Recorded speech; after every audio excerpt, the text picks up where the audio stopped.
Hello friends, welcome back to my channel. খাওয়া হবে জমজমাট। তবে খাওয়া তো জমজমাট হতেই হবে যদি সঙ্গে থাকে ডিমের এই রেসিপি। সেটা হলো ডিমের দো পেঁয়াজা। ডিমের ঝোল ঝাল নানা রকম আমরা খেয়েছি, তবে ডিমের দো পেঁয়াজা একবার হলেও বাড়িতে বানিয়ে দেখো, আশা করি ভালো লাগবে। এর জন্য আমি কেটে নিয়েছি আলুটাকে মাঝখান দিয়ে আধখানা করে কেটে নিয়েছি। কড়াইতে এখন দিয়ে দিলাম তেল। ডিমটাও আমার সিদ্ধ করা হয়ে গেছে। তেলটা গরম হলে আমি এর মধ্যে তেলটা ভালো করে স্প্রেড করে দিচ্ছি কড়ার মধ্যে।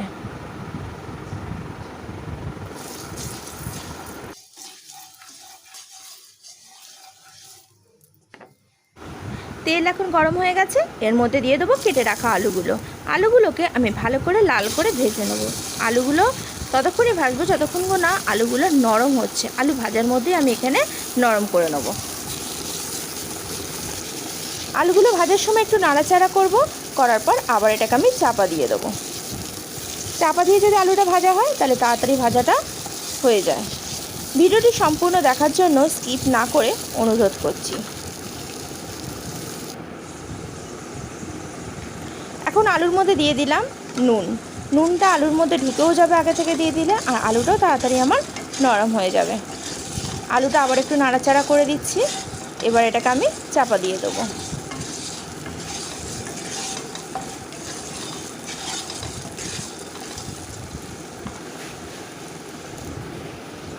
এদিকে আমি ডিমগুলোর খোসা ছাড়িয়ে নিয়েছি, দিয়ে এর মধ্যে নুন হলুদ একটু লঙ্কার গুঁড়ো মাখিয়ে রেখেছি।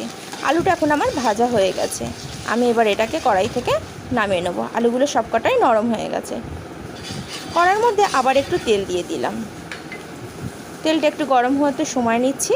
তেল গরম হয়ে গেছে, এখন আমি এর মধ্যে দিয়ে দিচ্ছি নুন হলুদ লঙ্কার গুঁড়ো মাখিয়ে রাখা ডিম সিদ্ধগুলোকে।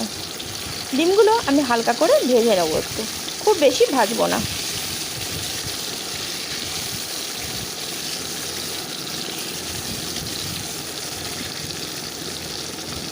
ডিমগুলো একটু নাড়াচাড়া করে নেবো তেলের মধ্যে। ডিমটা একটু ভেজে করলে স্বাদটা একটু বেশিই হয়।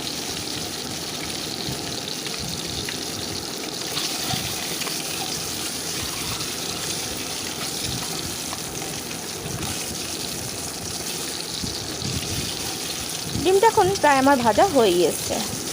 আমি এবার এটাকে একটা পাত্রে তুলে নিচ্ছি।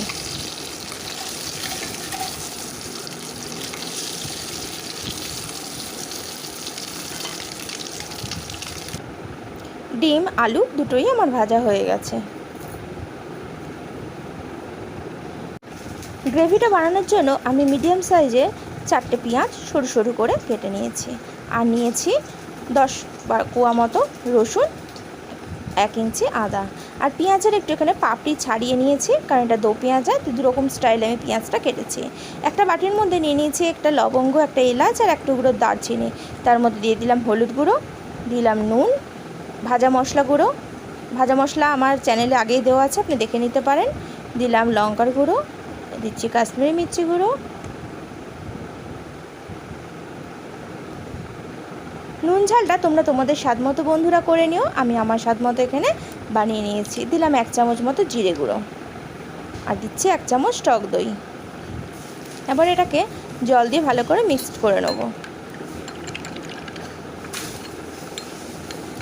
মশলাটা যদি এরমভাবে মিশিয়ে নিয়ে তবেই কড়াইতে দেওয়া হয়, সেটা স্বাদটা অনেকটাই চেঞ্জ করে দেয় তরকারির, আর মশলাটা পুড়েও যায় না। এবার দইটা দিয়েও আমি এটাকে ভালো করে আরেকটু নাড়াচাড়া করে নিলাম। এই মশলাটা আমি মিক্সিতে দিয়ে একবার মিক্সি করে নেব, কারণ গরম মশলাটা যাতে পেস্ট হয়ে যায়। কড়াইতে আবার তেল দিয়ে দিয়েছি, তেলটা গরম হচ্ছে। এর মধ্যে মিক্সিতে বেটে নেওয়া পেঁয়াজটাকে আমি দিয়ে দিলাম। যে পেঁয়াজটা সরু সরু করে কেটে রেখেছিলাম সেটা দিয়ে দিলাম বেটে। পেঁয়াজটা এখন হাফ ভাজা হয়েছে, আরও কিছুক্ষণ আমি এটাকে ভেজে নেব।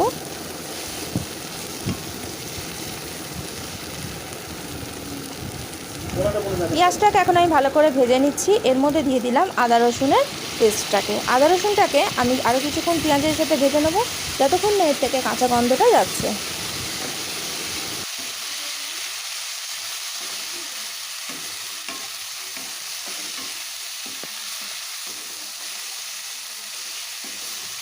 পেঁয়াজ আদা রসুন সবগুলো এখন ভালো করে কষিয়ে নিলাম।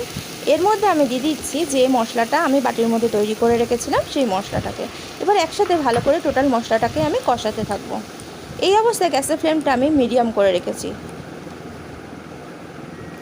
তোমরা তোমাদের স্বাদ মতো নুন ঝাল মিষ্টি দিয়ে নিও, আমি আমার স্বাদ মতো দিয়েছি। আর এই মশলা কষানো হতে হতে আমার চ্যানেলটিকে তোমরা সাবস্ক্রাইব করে নিও, আর পাশে থাকা বেল আইকনটিতে অবশ্যই ক্লিক করো যদি তুমি আমার চ্যানেলের নতুন বন্ধু হয়ে থাকো। আর যদি তুমি আমার চ্যানেলের পুরনো বন্ধু হও, তোমাকে জানাই অনেক অনেক ধন্যবাদ। শেয়ার করো, কমেন্টস করো, লাইক করো। এখনও মশলা কষানোর মাঝখানে আমি ভেজে রাখা আলুগুলোকেও দিয়ে দিচ্ছি। আলুগুলো মশলার সাথে একসাথে কষিয়ে নেবো যাতে আলুর মধ্যে মশলার টেস্টটা এসে যায়।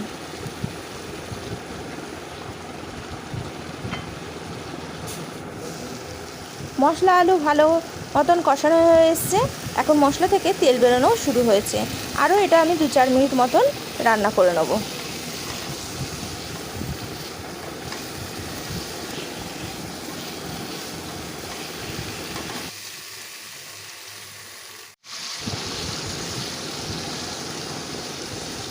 আর কিছুক্ষণ আমি এটাকে নাড়াচাড়া করে নেব। এটা আমার প্রায় হয়েই এসছে।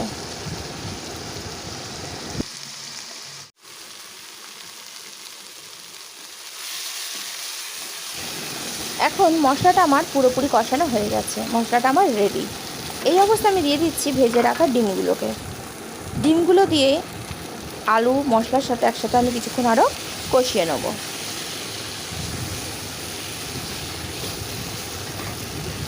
আমি 3 মিনিট মতন কষাবো, খুব বেশি কষাবো না, কারণ মশলাটা আমার রেডি হয়ে গেছে।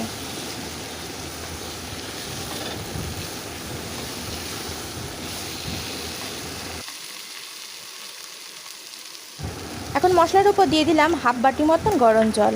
খুব বেশি আমি জল দেবো না, কারণ এটার আমি ঝোল বানাবো না, তো ওই জন্য হালকা গ্রেভি রাখবো এটা। জলটা দেওয়ার পর ভালো করে আলু ডিম আর মশলার সাথে একটু নাড়াচাড়া করে মিশিয়ে নিচ্ছি।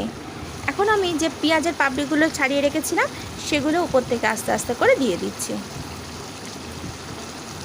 এখানে আমি 2 রকম স্টাইলে পেঁয়াজ দিলাম, কারণ এটা আমি বানিয়েছি ডিমের দো পেঁয়াজা। একবার হলেও এটা বাড়িতে বানিয়ে দেখতে পারো, আশা করি ভালো লাগবে। লুচি পরোটা বা ভাতের সাথেই হোক না কেন, সব রেসিপির সাথেই এটা সুস্বাদু এর টেস্ট।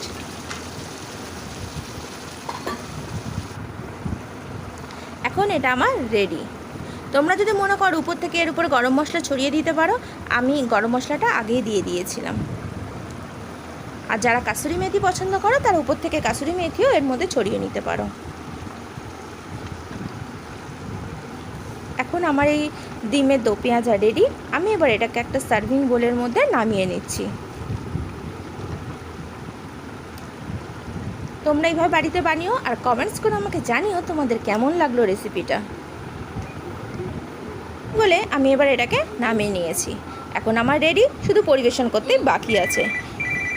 শেয়ার করো, লাইক করো, কমেন্টস করো, সাবস্ক্রাইব করো আমার চ্যানেলটিকে, পাশে থেকো আমাকে এগিয়ে যাওয়ার জন্য। আজ তবে আসি, আবার দেখা হবে অন্য কোনো দিন অন্য কোনো রেসিপি নিয়ে। ভালো থেকো, সুস্থ থেকো। রেসিপিটি সম্পূর্ণ দেখার জন্য তোমাকে জানাই অনেক অনেক ধন্যবাদ।